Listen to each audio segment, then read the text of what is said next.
today is on, man. That's what you do.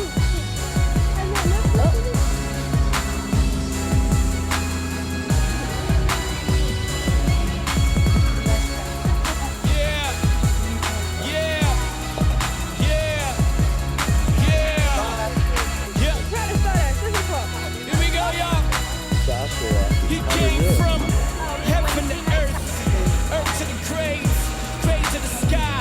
He waved a goodbye from the Mount of Olives. They gazed in the sky, endowed with power, so when they faced with a trial, they would not cower, not faint, not power, or pout face.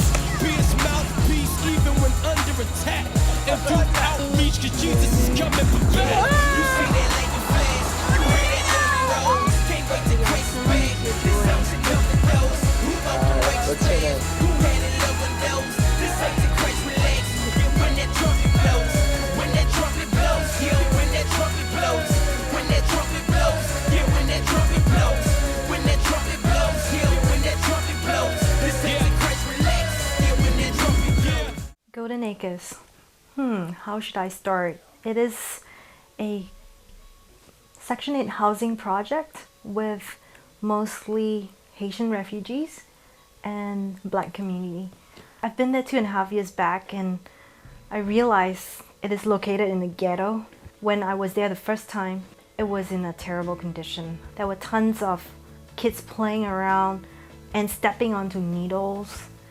You see people selling weed and pushing drugs in that community. And I felt, is God in this place? During the summer, there were 4 students interned from the youth ministry and also from CCA, and they were interning with us. And part of their project is to impact the community. And we brought them to Golden Acres again, and this time around, it's a totally different atmosphere with all these white kids that are our students, loving on the Haitian refugees and the Black community over there.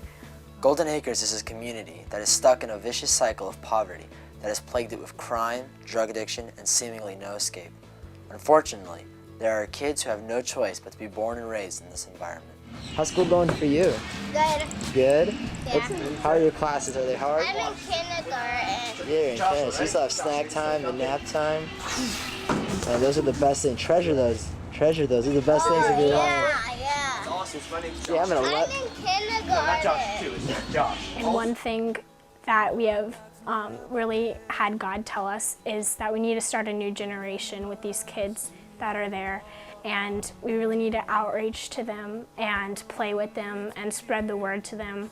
We really are stretching for this new generation because they're the ones that are going to be growing up in this community, and they're the ones that are going to be having kids to raise. I've already seen a change in them.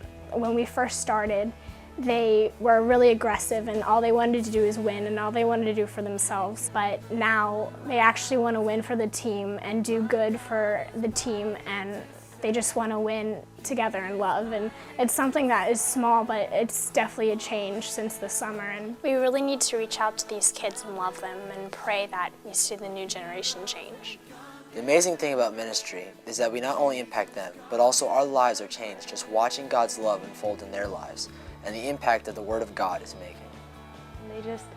They love it so much. I mean, the houses they live in usually have like a lot of people in them, like a couple generations, and some of them don't even have beds, and they just are a little starved for love. And you can just tell when the car pulls up, they all run and come and say hi, like they're so excited to see us, and it's just so amazing. And like, it really touched me how even the little things, like they remembered my name or she remembered to braid my hair. Like, how do you, like, I can't remember that, but yet they did, and I guess I must have made some sort of impact, but we just love on them.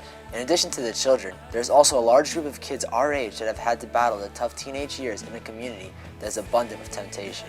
Drinking, drugs, and crime is a daily reality that all have to learn to cope with. Some have fallen prey to the pressure, while others fight to keep themselves clean and become a light for Christ. Within Golden Acres, there's a lot of hurting individuals. We've tried to locate them and spend time and encourage them and pray for them and just talk and listen to what's going on in their lives. One such individual was a boy named Evanson. Evenson's 17 and he's a junior, much like many of us here. He attends Ely High School and it's a rough school. There's not many Christians there and it's been hard on him. To top it off, his mom's been out of work for the past 2 years and trusting God has just been extremely hard for him.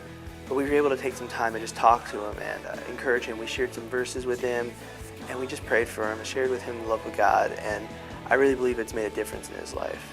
As we have come to adopt this community, meeting their many physical needs has also become a major priority. Something else that we do when we go to Golden Acres is the food share. And first we go to Publix and we get some groceries and then we divide them into bags and we give them to the families. And I think that's really a big part of our ministry because without that it really shows them that we care about them and that we're really, excited about doing this, and we're not just going there because we have to, but we're really into it. And it's really been a testimony to me personally and made an impact on my life because it helps me see other people just during the day, and it gives me just a needy eye for all the people in the world, and it helps me not to take things for granted. And I'm really thankful for what I have now than I was before. Besides the food drive, one other specific need that we came to fulfill was the giving of a mattress to a godly widow named Miss Ruth. One thing we've tried to do is help the individuals in the community. One individual that we try to help was Miss Ruth. She's a widow that takes care of a lot of the kids within the community. These kids, without being under her care, would be neglected by their parents, either through their parents being hard to provide for their families, or if their parents are off living immoral lives. And one of the needs that she asked us to help out with was a bed. The kids often spend the night at our house, and without the bed that we provided, they would have to sleep on the floor. We were able to secure a bed that would have just been thrown out and put to no good use, and she was extremely grateful. There's still so much we want to accomplish with this community and their budding relationship with Christ. As we've been attending Golden Acres, we have come up with a few goals that we'd like to reach in the next few months. In October, this month, we'd like to start to integrate more spiritual things in the kids' lives by taking them to church and reading Bible stories to them and just letting them know how important Jesus is in their lives. And in November, we'd like to start to bring more education stuff in their lives by tutoring them and letting them know that their education is really important and start to balance out those things. And in December, we would really like to start to be more consistent in our time and let them know that we really care for them. We'd really like to get these things done in this time, but we really need your help to do it. The love of Christ in our hearts can bring so much joy. You don't realize that, I think God gave us so much that we can't just store it in our own hearts. We have to give it away. I think life would mean so little when we store everything in our own backyard.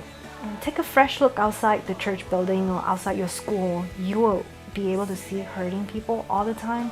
They need your love, they need a touch from God, and they need your smile. So, saying all this, Golden Acres really need you and your investment and your time and your volunteer.